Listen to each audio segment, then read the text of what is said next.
You never know what treasures will show up at Antiques Roadshow, today in New Hampshire. This is Leo and Reggie. I got them from my grandparents. As you can see, I'm kind of a cat lady.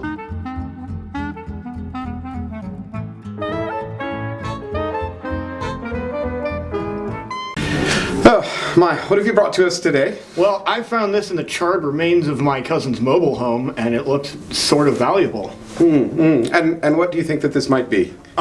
Well, I hope it's a paintball gun. It might be a nail gun, though. Well, actually, you are correct in a certain sense of being. This is what was called a Tippmann 68 Special from the 1980s. If you look closely, you can actually see a small nameplate there indicating its lineage. Tell me, do you know anything else about this? Well, if it's a paintball gun, it shoots paint.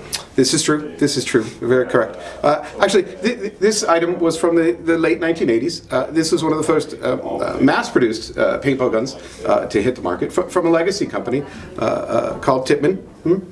And this comes from a time period where metal prices were much lower than they are today. Hence the 7-pound weight, roughly. It ran on something called siphon CO2. Have you ever heard of siphon CO2? I've heard of CO2. Dreadful. Not a technology not used today. Anything else you'd like to know about it? Do you know how much it might be worth? Oh my! A piece like this is priceless. Really, it probably shouldn't be sold. It should probably be handed down generation to generation. Okay. Well, how much is it worth? I mean, if you must be as gross as putting a value on something like this, perhaps 200 of your American dollars.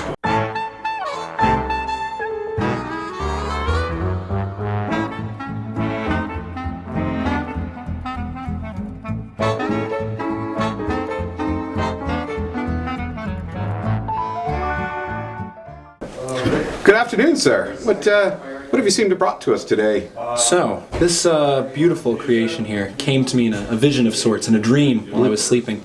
And I rummaged around in the garbage for a little bit, and I found this beautiful body and put some hardwood furniture on it, and I honestly just want to know how much you would value such a prophetic creation as this. I see. So sort of placed into your life like some sort of descending trash angel that came and presented it to you. Absolutely. In a vision. I see. Well, could you tell me something about the marker itself? I would love to. So, as far as I can tell, it's a spider of some sort. I don't know if you know what that is. I certainly didn't until I found this in the garbage. And then the wooden furniture is from a Red Ryder Daisy circa 2007. I see. So it's mainly antique furniture on this beautiful angelic creation of mine.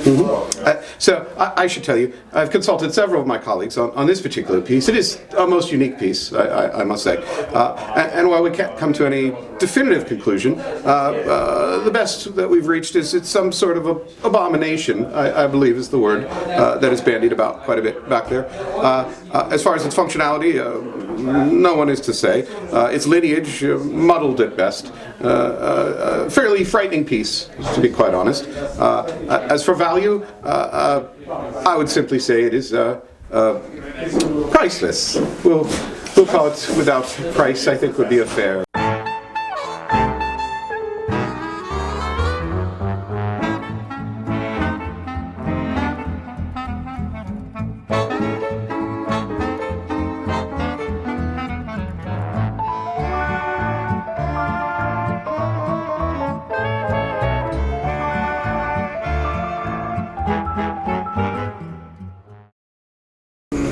Good day, sir. What have you brought to us? Well, I found these in some of my grandfather's belongings recently. I'm not really sure what they are, so I wanted to bring them in and see if I could get them appraised, see what you think about them. And when you first saw these, what did you think that these might be? Well, they just look like bags to me, right? Because you tie them at the bottom here, right? That's what I would assume they would be. Not an entirely logical conclusion, of course. In fact, these are hats. These are playing hats. They're hats. And indeed. And I could see the confusion because they don't look like typical paintball playing hats. But in the 90s, you have to understand, very popular was the mullet.